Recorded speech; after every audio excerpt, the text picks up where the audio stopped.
Nouvelle vidéo sur un outil archi connu, la matrice Eisenhower. Donc tu dois connaître ça, hein, ce beau cadre avec quatre cases, des tâches importantes et urgentes, des tâches importantes non urgentes. Et puis bon, dessous on n'en parle même pas, c'est pas important, hein, c'est les tâches qui sont pas urgentes et pas importantes.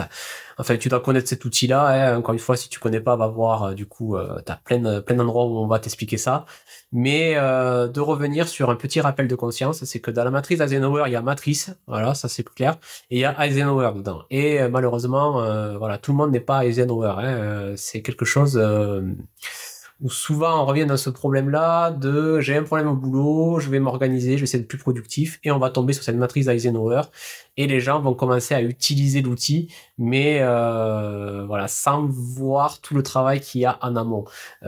Typiquement, comme tu l'as vu, la matrice Eisenhower, elle repose sur deux notions, qui est l'urgence et l'importance.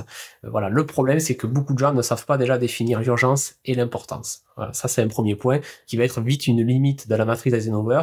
C'est que tu peux utiliser la matrice Eisenhower, mais tu peux l'utiliser sur des choses qui ne sont pas si importantes que ça et pas si urgentes. Donc ça peut être un travail, encore une fois, si ça t'intéresse, on peut en discuter, où je peux vraiment t'aider sur cette logique de la détermination de l'urgent et de l'important.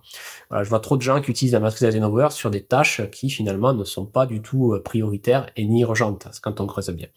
L'autre chose qu'on oublie souvent, c'est que voilà, ce bon vieux Eisenhower, il avait les mains libres. Et aujourd'hui, le monde il devient de plus en plus complexe, donc c'est très difficile d'aller utiliser uniquement la matrice d'Eisenhower. Hein. Bon, après, je sais pas si tu connais un peu l'énéagramme, hein, c'est très utilisé dans le monde professionnel. Mais voilà, je serais prêt à parier que notre ami Eisenhower était aussi un type 8, ce qui aide dans l'utilisation de la matrice.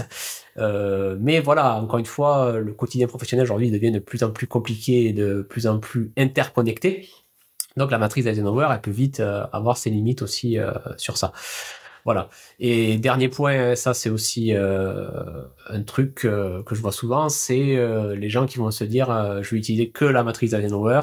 Encore une fois, c'est un outil parmi tant d'autres. Moi, je t'invite à avoir une caisse à outils, voilà, où tu vas plutôt utiliser quelques outils que tu as bien choisis, qui sont adaptés à ta personnalité, à ta situation, et encore une fois qui te parle, plutôt que de tout miser sur ce truc-là, parce que voilà, encore une fois, la matrice Eisenhower, elle a des bons côtés, mais elle a aussi des écueils, comme tu as pu le voir dans cette vidéo.